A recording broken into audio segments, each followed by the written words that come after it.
નમસ્કાર, મંતવ્ય ન્યૂઝમાં આપનું સ્વાગત છે। ગુજરાત એટ 7 સાથે હું છું હિનલ। રાજકોટમાં સિનર્જી હોસ્પિટલમાં રાજ્ય સરકારના કૃષિ અને પશુપાલન મંત્રી રાઘવજીભાઈ પટેલને વહેલી સવારે દાખલ કરવામાં આવ્યા હતા અને જેને લઈને રાજકોટના સિનર્જી હોસ્પિટલના ડોક્ટર જે.એસ. દોબરિયાનું નિવેદન સામે આવ્યું છે। તો જેમાં તેમણે કહ્યું કે હાલમાં રાઘવજીભાઈ પટેલની તબિયત સ્થિર અને બ્લડ પ્રેશર અને ડાયાબિટીસ કંટ્રોલમાં છે। એમનું બ્લડ પ્રેશર ધબકારા બધું સ્ટેબલ છે। મેડિકલ પોઈન્ટ ઓફ વ્યૂ હું વાત કરું છું કે આવા કેસની અંદર શરૂઆતના 2 થી 3 દિવસ અમે ખૂબ જ ધ્યાન રાખતા હોઈએ છીએ। બ્લડ પ્રેશરથી માંડી અને બાકીની ઘણી બધી વસ્તુઓ અમે મોનિટર કરતા હોઈએ છીએ અને શરૂઆતના 2 થી 3 દિવસ જો વ્યવસ્થિત થઈ જાય તો પછી ઘણું જ સારું, એટલે કે ફરીથી એક નોર્મલ માણસ જેવું આપણે જીવન વ્યતીત કરતા હોઈએ છીએ।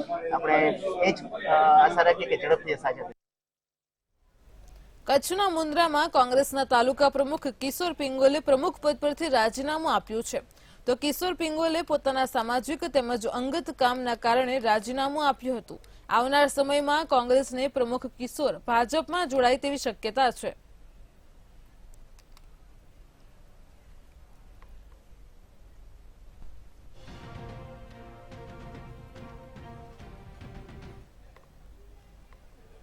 બનાસકાંઠાના અમીરગઢ ચેકપોસ્ટ ઉપર પિસ્તોલ અને 9 કારતૂસ સાથે ભરૂચનો શખ્સ ઝડપાયો છે। તો અમીરગઢ ચેકપોસ્ટ ઉપર રાજસ્થાન તરફથી આવતી ખાનગી બસને રોકીને તપાસ કરતા ગાડીમાં બેસેલ શખ્સ પાસેથી પિસ્તોલ અને જીવતા કારતૂસ મળ્યા હતા। ભરૂચના રામસજીવન ઉલ્ફે રાજુ નામના ઈસમના થેલામાંથી પિસ્તોલ અને જીવતા કારતૂસ મળી આવ્યા હતા। ત્યારે આ મામલે અમીરગઢ પોલીસે શખ્સની અટકાયત કરી છે અને આગળની કાર્યવાહી હાથ ધરી છે।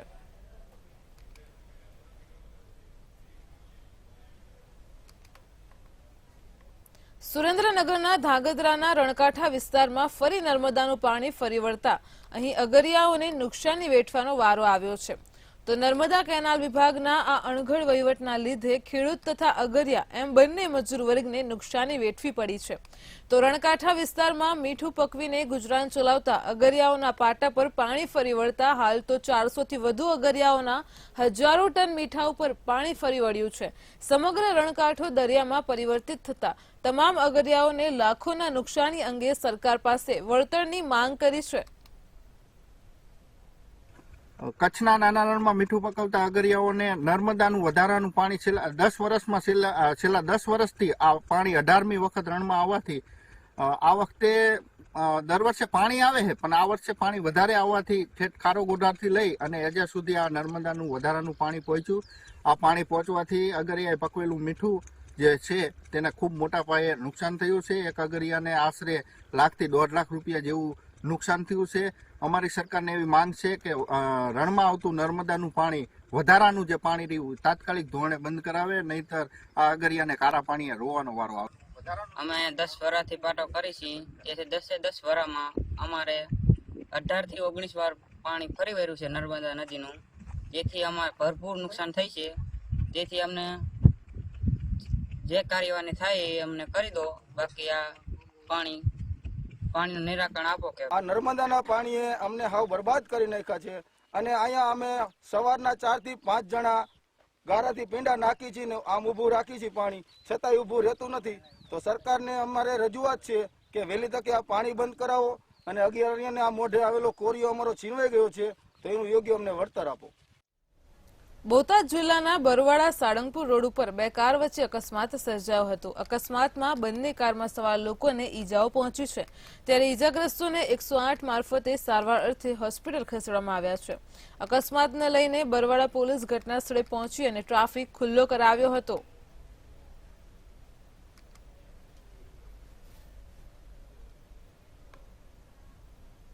સુરેન્દ્રનગરના ખેટરદી અને નાધદ્રી ગામ વચ્ચે યુવકને ઢોર માર મારવાનો વિડીયો વાયરલ થયો હતો। આ મામલે પોલીસ તપાસમાં જાણવા મળ્યું છે કે પ્રેમ પ્રકરણ મામલે યુવકનું મુંડન કરી પટ્ટાથી માર મારવામાં આવ્યો હતો અને જેને લઈને મૂડી પોલીસ મથકે 9 શખ્સો સામે અપહરણ અને માર મારવાની ફરિયાદ નોંધાઈ હતી, જે પૈકી પોલીસે જ શખ્સોને ઝડપી પાડી 4 જેટલા શખ્સોને ઝડપી પાડ્યા છે અને વધુ તપાસ હાથ ધરી છે।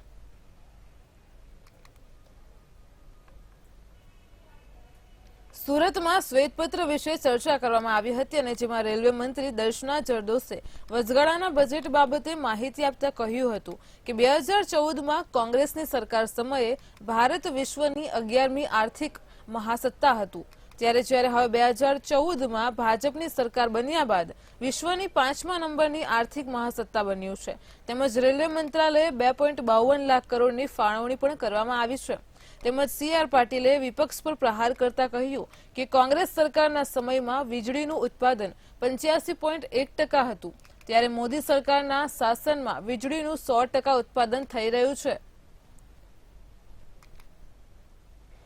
જ્યારે કોંગ્રેસની સરકાર પાસેથી 2014ની અંદર ભારતીય જનતા પાર્ટીનું અને 300ની ઉપરની બહુમતી સાથેની સરકાર બની એનડીએની, તે વખતે 11મા નંબર ઉપર જે આર્થિક પ્રગતિ સાથે જે ભારત પોતાનું યોગદાન આપી રહ્યું હતું એને 5મા નંબર પર લઈ જવાનું જે એક ભગીરથ કાર્ય જે સરકારની વિવિધ યોજનાઓ થકી કર્યું તે ખૂબ અભિનંદનને પાત્ર છે. અને ત્યાર પછી આવનારા વર્ષની અંદર એટલે કે હવે ત્રીજી સરકારની અંદર આ ઇકોનોમીને 3જા નંબર પર લઈ જવા માટે સરકારે કેટલાક વ્યવસ્થિત આયોજનો કર્યા છે, જેના પરિણામો લોકોએ જાતે અનુભવ કર્યા છે.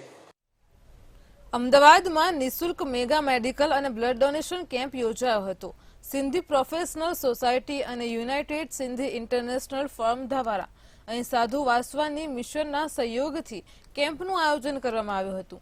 આ કેમ્પમાં જરૂરિયાતમંદ લોકોને આંખોની તપાસ કરવામાં આવી હતી, તેમજ BP, blood sugar, cardiogram, ECG સહિતની તપાસ પણ કરાઈ હતી. જ્યારે બહેનો માટે સ્તન કેન્સર તેમજ મેમોગ્રાફી, ડેન્ટલ ચેકઅપ, થેલેસેમિયાની તપાસ કરવામાં આવી હતી. ત્યારે આ કેમ્પમાં બાળકોના નિષ્ણાંત ડોક્ટરો આ સેવાના કાર્યમાં જોડાયા હતા. एक्चुअली ये जो मेडिकल कैंप है वो जैसा कि विजय जी ने भी आपको बताया कि ये सिर्फ ब्लड डोनेशन के लिए नहीं है, इसमें various branches of medical field cover की गई हैं. ब्लड डोनेशन उसका एक पार्ट है और उसका टारगेट हमारा लगभग 50 बॉटल्स का आज का है. और बाकी जैसे जानकारी विजय जी ने भी दी आपको कि अलग अलग जैसे आंखों के डॉक्टर, दांतों के डॉक्टर, हड्डियों के डॉक्टर और थैलीसीमिया टेस्ट वगैरह या खून के डॉक्टर प्लस माताओं बहनों के लिए मेमोग्राफी टेस्ट वगैरह, तो ये सब चीज़ें हम लोगों ने फ्री ऑफ कॉस्ट यहाँ पे की है. और हमारा यही सोच है कि इसमें जो अंडर प्रिविलेज जो कि कम दबके वाले लोग होते हैं उसका सबसे ज़्यादा बेनिफिट लें. आज ये साधु वासवाणी स्कूल में जो मेडिकल कैंप का आयोजन किया हुआ है उसमें सिंधी प्रोफेशनल सोसाइटी और सिंधु यूनाइटेड इंटरनेशनल फोरम के साथ में साधु वासवाणी मिशन भी सहभागी है.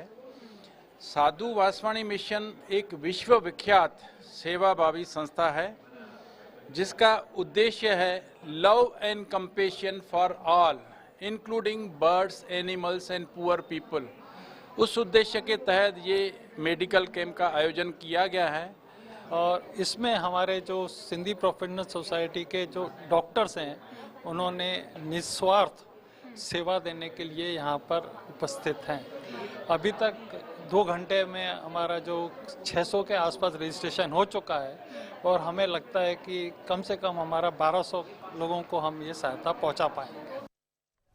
આણંદની સામરખા ચોકડી પાસે એસટી બસના ડ્રાઈવરે નશાની હાલતમાં અકસ્માત સર્જ્યો હોવાની ઘટના સામે આવી છે, જેમાં એસટી બસના ડ્રાઈવરે દારૂનું સેવન કર્યું હોવાનું સ્વીકાર્યું હતું. તો આપને જણાવી દઈએ કે પ્રધાનમંત્રી નરેન્દ્ર મોદીના કાર્યક્રમમાં ધાંગધ્રા ગયેલ 22 બસોમાં આ બસ પણ ગઈ હતી, જેમાં પરત આવતા સમયે ડ્રાઈવર સંપર્ક વિહોણો થયો હતો. જ્યારે બીજા દિવસે પરત આવતા સમયે ડ્રાઈવરે નશો કરી મોપેડ ચાલકને અડફેટે લીધો હતો, જેમાં મોપેડ ચાલક ગંભીર રીતે ઇજાગ્રસ્ત થયો હતો.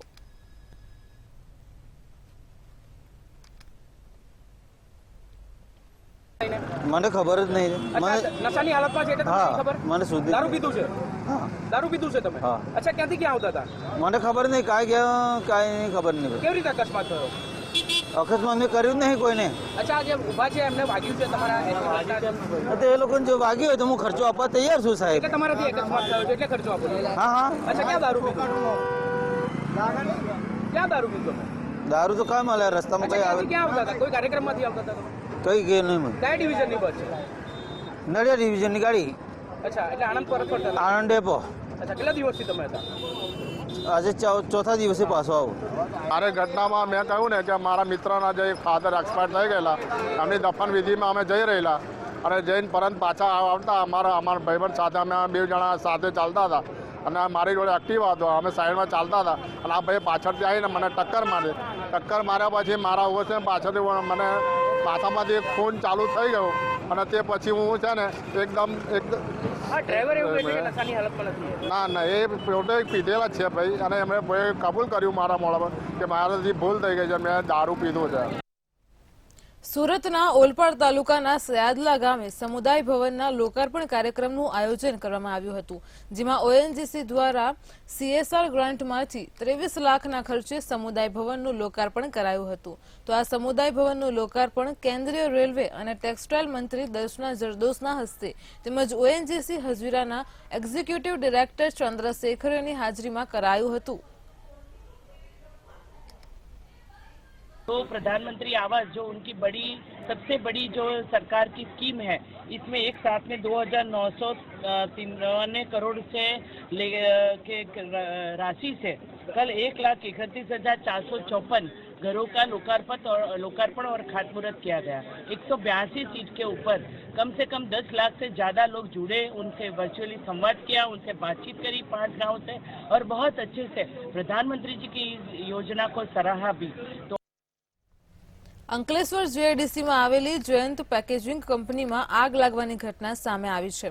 તો આગ લાગતા જ કંપનીમાં રહેતા કામદારો પોતાનો જીવ બચાવવા માટે ભાગદોડ કરી રહ્યા હતા અને સમય સૂચકતા વાપરીને લોકો રૂમમાંથી બહાર આવી ગયા હતા. જોકે કંપનીમાં આગ લાગી અને તે દરમિયાન જ પાછળની કંપનીમાં રહેતા કામદારોના જીવ પણ તળિયે બંધાયા હતા. તો જ્યારે બીજી કંપનીમાં રહેતા કામદારોને આગની જ્વાળાઓ જોવા મળતા પોતાના રૂમમાં રહેલા સરસામાન સહિત પરિવારને લઈને જીવ બચાવવા માટે તેઓ ભાગ્યા હતા.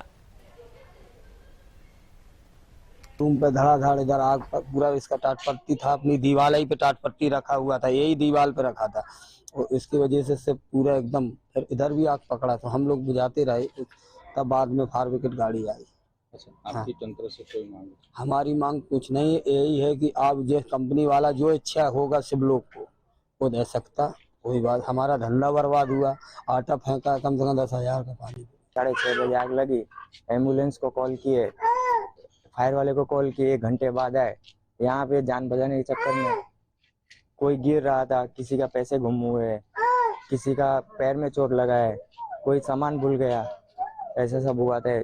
फायर वाले 1 घंटे के बाद आए. यहाँ पे कॉल करने के बाद भी फायर ब्रिगेड वाला गाड़ी को बहुत लोगों ने फोन किया, यहाँ से लोग गए फायर ब्रिगेड के ऑफिस में, वहाँ से बिल्कुल आया लेकिन कोई आता पता है नहीं. आग लगा तो यहाँ आप लोग जो रहते हो कोई नुकसान हुआ ऐसे? हम लोग का इतना खास तो हुआ नहीं है, लेकिन आग उड़ के जब फायर ब्रिगेड की गाड़ी आई थी उड़ के आग इधर आया, सब हम लोगों ने पानी मारा, हम लोग अंदर आने नहीं दे रहे थे, पुलिस वाले भी रोक रहे थे. आप लोग यहाँ कितने परिवार वाले लोग? हम लोग यहाँ 15-16 रूम है, 15-16 रूम में लगभग 50 से 60 आदमी लोग रहते हैं. અમદાવાદના મેઘાણીનગર વિસ્તારમાં આવેલ લગનિયા હનુમાનજી મંદિર એ પ્રેમી યુગલોને પ્રભુતામાં પગલાં પાડવા માટે પ્રસિદ્ધ છે. તો આ મંદિરમાં લગ્ન કરવાની કોર્ટ દ્વારા પરમિશન આપેલી છે. તેમજ એવી માન્યતા છે કે આ મંદિરમાં લગ્ન કરેલ યુગલોનું દાંપત્ય જીવન સુખમય રીતે પસાર થાય છે અને જેને લીધે અત્યાર સુધીમાં લગભગ 15,000થી વધુ દંપતીઓએ આ મંદિરમાં લગ્ન ગ્રંથિમાં જોડાયા છે. તો લગ્ન વિધિ પૂરી થયા બાદ સંસ્થા તરફથી મેરેજ સર્ટિફિકેટ પણ આપવામાં આવે છે.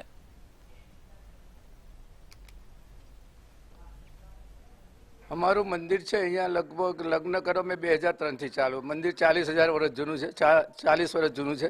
પણ અહીંયા કોર્ટ ધરતીકંપ થયા પછી અહીં કોર્ટ આવી હતી, એટલે કોર્ટમાં લગ્નવાળા પ્રોબ્લેમો આવતા, આવા ભાગવડું હોય એવા આવતા, એટલે આપણે શું છે વકીલોએ કહ્યું કે ભાઈ વિધિ કરો, પછી અમે ચાલુ કર્યું ને આ શું છે લીગલ પ્રોબ્લેમ વાળું છે. એટલે પછી અમે વિચાર કરીને એના એપ્લિકેશન છપાયા, ફોર્મ છપાયા, મેમોરેન્ડમ રજિસ્ટર બનાવીને બધાનું રેગ્યુલર કરી સહીઓ વહીઓ લઈને પછી એની વિધિ અહીંયા 7 ફેરા વેદીની સામે લઈએ છીએ.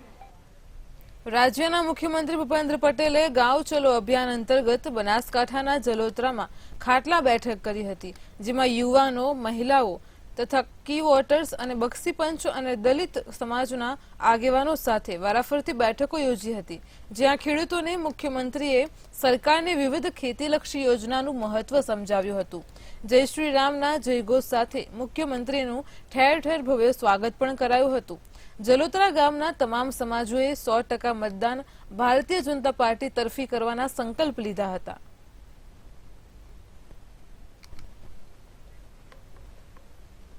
ભાવનગરના સરદારનગરમાં આગની ઘટના બની હતી, જેમાં એક મહિલા ટુ વ્હીલ લઈને પસાર થતી હતી અને તે દરમિયાન આગની ઘટના પ્રકાશમાં આવી તો અચાનક આગ લાગતા ઘટના સ્થળે નાસભાગ મચી ગઈ હતી.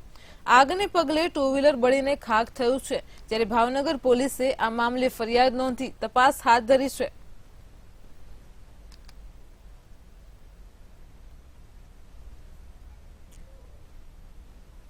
વલસાડ જિલ્લાના પારડીમાંથી પસાર થતી પાર નદીમાંથી એક મહિલાનો મૃતદેહ મળી આવ્યો હતો, ત્યારે પોલીસ અને સ્થાનિક તરવૈયાઓ દ્વારા મહિલાનો મૃતદેહ બહાર કાઢવામાં આવ્યો હતો. જ્યારે મૃતક મહિલા પારડીના કંસારવાડની હોવાની માહિતી સામે આવી હતી, ત્યારે મહિલાએ આપઘાત કર્યો કે પછી તેની હત્યા કરવામાં આવી તેની પોલીસ દ્વારા તપાસ શરૂ કરવામાં આવી છે.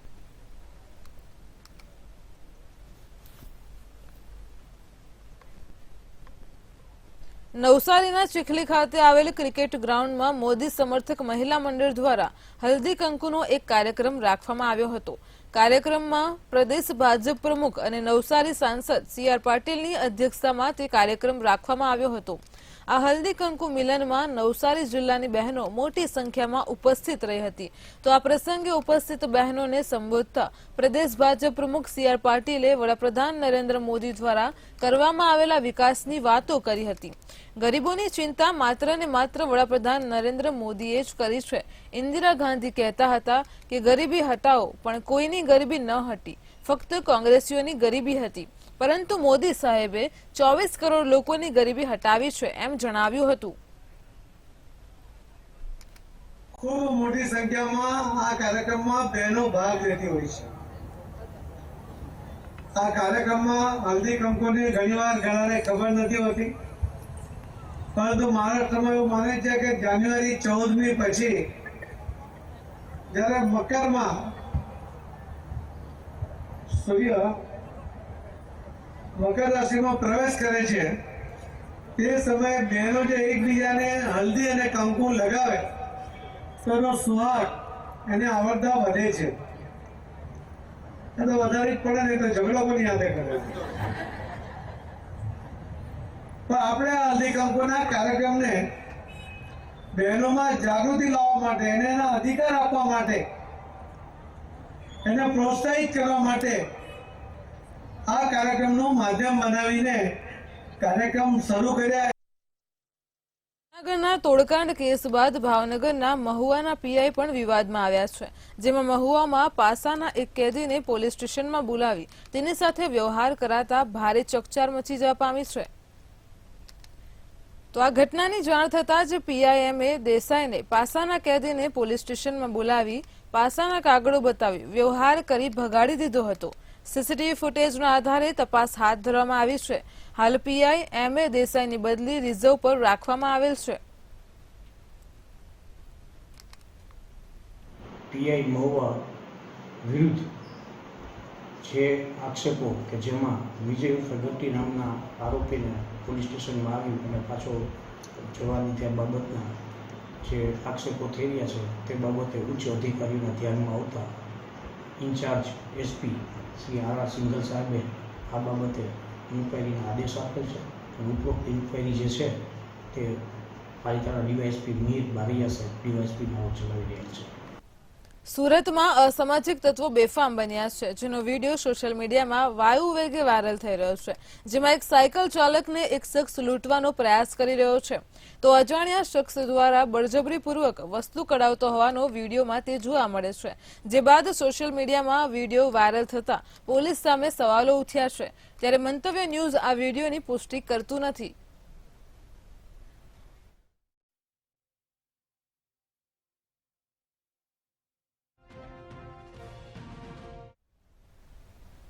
સુરતમાં સુથાર સમાજના સોદાગર પરિવારે ઘર આંગણે જ લગ્ન પ્રસંગ હોવા છતાંય અંગદાન કરીને સમગ્ર વિશ્વમાં ઉત્તમ ઉદાહરણ પૂરું પાડ્યું હતું.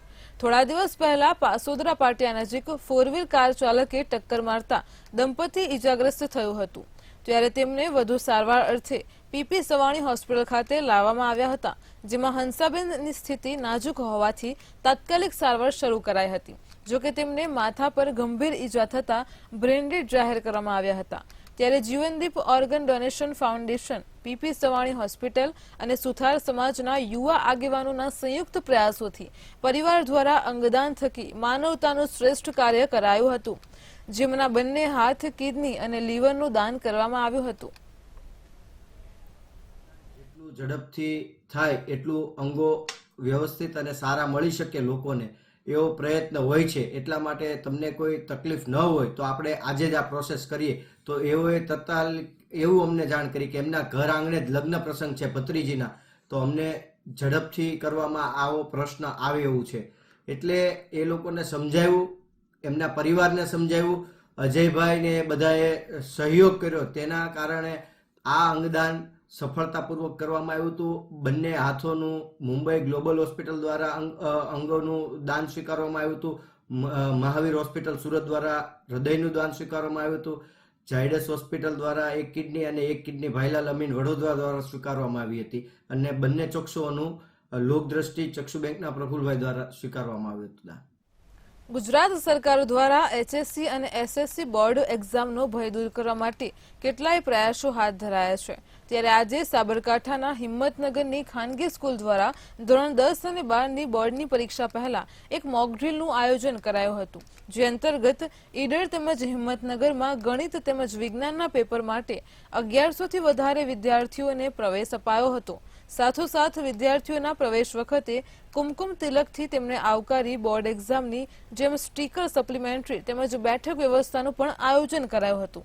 વિદ્યાર્થીઓને વર્ગખંડમાં પ્રવેશ આપીને સીસીટીવી કેમેરાથી સર્વેલન્સ પણ કરાયું હતું. સાથોસાથ કોડનું પણ આયોજન કરીને વિદ્યાર્થીઓ માટે પેપર પરિરૂપનું પણ સુચારું આયોજન કરાયું હતું. 10ના વિદ્યાર્થીઓ જ્યારે પહેલીવાર બોર્ડની પરીક્ષા આપવાના છે ત્યારે પરફેક્ટ સ્કૂલ અને આકાશ બાયજૂસ દ્વારા હિંમતનગરની અંદર સાબરકાંઠાના વિદ્યાર્થીઓ માટે એક મોકડ્રીલ પરીક્ષાનું આયોજન કરવામાં આવ્યું. સાયન્સ વિષયની મોકડ્રીલ પરીક્ષાનું આ સૌ પ્રથમ સાબરકાંઠામાં આયોજન કરવામાં આવેલું છે, જેમાં સમગ્ર સાબરકાંઠા જિલ્લામાંથી 1192 જેટલા વિદ્યાર્થીઓનું રજીસ્ટ્રેશન થયેલું, જેમાંથી 948 વિદ્યાર્થીઓ ઉપસ્થિત રહ્યા છે. બોર્ડના નીતિ નિયમ પ્રમાણે જેમ બોર્ડ પ્રતિનિધિ હાજર હોય, કેન્દ્ર સંચાલક હાજર હોય અને વાલીઓને જ આપણે સ્કોડ તરીકે અહીંયા બોલાવેલા છે. પ્રત્યેક પરીક્ષાનું, પ્રત્યેક વર્ગખંડનું સીસીટીવી કેમેરાની અંદર સુપરવિઝન કરવામાં આવી રહ્યું છે. પ્રત્યેક વિદ્યાર્થી જ્યારે આ બોર્ડની પરીક્ષા જેવો જ માહોલ અનુભવશે તો હકીકતમાં જ્યારે એ બોર્ડની પરીક્ષા આપવા જશે ત્યારે એને ભય નહીં રહે કે બોર્ડની પરીક્ષા કેવી હોય છે. પરફેક્ટ સ્કૂલ અને આકાશ દ્વારા વિજ્ઞાન વિષયનું મોક ડ્રીલનું આયોજન કરવામાં આવ્યું હતું. આ મોક ડ્રીલ એક્ઝામના લીધે અમારો જે બોર્ડને લગતો જે ભય હતો તે દૂર થયો. દર વર્ષે જો આવી મોક ડ્રીલનું આયોજન કરવામાં આવે તો વિદ્યાર્થીઓમાં રહેલ બોર્ડની એક્ઝામને લગતા ભય દૂર થાય છે. અહીં સ્કોડ અને કેન્દ્ર સંચાલકનું પણ આયોજન કરવામાં આવ્યું હતું અને અમે જેવી રીતે આવ્યા ત્યારે કંકુ તિલકથી અમારું અભિવાદન કરવામાં આવ્યું અને અમારો આજનો જે મોક ડ્રીલનો ટેસ્ટ હતો એ ખૂબ જ સરસ ગયો. માર્ચ 2024ની બોર્ડની એક્ઝામ માટે વિદ્યાર્થીઓને એક સારો અનુભવ મળી રહે એ માટે પરફેક્ટ સ્કૂલે એક પરફેક્ટ આયોજન દ્વારા સારી રીતે એક્ઝામ વિદ્યાર્થી આપી શકે એવા માહોલનું અહીં ક્રિએશન કરેલું છે. એ ખૂબ જ સરાહનીય છે, અભિનંદનને પાત્ર છે અને વિદ્યાર્થીઓને પરીક્ષા આપતા પહેલાં જે માનસિક જે તકલીફો થાય છે એ તકલીફોમાંથી દૂર કરવાનો આ એક સારો અનુભવ અને મળી રહે અમને એવો એક સારો પ્રયત્ન છે. વિદ્યાર્થી પરીક્ષા આપતા પહેલાં પરીક્ષાના માહોલનો અનુભવ કરે તો એના માટે એ પરીક્ષા એ ખૂબ જ સરળ બની જશે અને પરીક્ષાને પરીક્ષા રીતે ન લેતો એક ઉત્સવ રીતે એ ઉજવે એ રીતે એ માનસિક રીતે ખૂબ જ સ્વસ્થ બની અને પરીક્ષા શકે એ પ્રકારનો માહોલ અહીં સર્જાયો છે. રાજ્યના કૃષિમંત્રી રાઘવજી પટેલને બ્રેન સ્ટ્રોક આવ્યો છે અને જેથી તેઓની રાજકોટની સિનર્જી હોસ્પિટલમાં સારવાર હેઠળ તેમને ખસેડવામાં આવ્યા છે. તો હાલ તેઓ આઈસીયુમાં સારવાર હેઠળ છે. ભાજપના આગેવાનો અને રાજકીય નેતાઓ હોસ્પિટલ ખાતે પહોંચી રહ્યા છે. જામનગરના ધારાસભ્ય રીવાબા જાડેજા પણ સિનર્જી હોસ્પિટલ ખાતે પહોંચ્યા હતા અને રીવાબા જાડેજાએ જણાવ્યું કે રાઘવજી પટેલની તબિયતમાં સતત સુધારો થઈ રહ્યો છે. ઉપર તબિયત છે સાહેબની અને અમે બધા પ્રાર્થના કરીએ છીએ કે વહેલામાં વહેલી તકે એમને જે કંઈ પણ અહીંથી ટ્રીટમેન્ટ આપવામાં આવે છે એ અંતર્ગત એ સૌથી વ્યવસ્થિત એમનું સ્વાસ્થ્ય છે એ ફરી પાછું નોર્મલ થાય. અને ખાસ જે કંઈ પણ અહીં ખબર અંતર પૂછવા આવે છે આપ સૌની લાગણીઓ માટે જેટલા પણ કાર્યકર્તાઓ છે, પાર્ટીના છે, પરિવારજનો છે, એ સૌની લાગણીઓ સાહેબની સાથે ઓલવેઝ રહેવાની છે. એટલે આપણા બધા વતી ખબર કાઢવાની સાથે સાથે આપણે પ્રાર્થના કરીએ કે સાહેબની તબિયત છે એ સુધારા ઉપર છે અને જલ્દી સુધારી અને એ વધારે સારી રીતના પાછા ફિલ્ડ ઉપર આવી જાય એવી માતાજીના ચરણોમાં પ્રાર્થના. Thank you. ગુજરાત@7 માં હાલ આટલું જ. વધુ સમાચાર માટે જોતા રહો મંતવ્ય ન્યૂઝ. નમસ્કાર.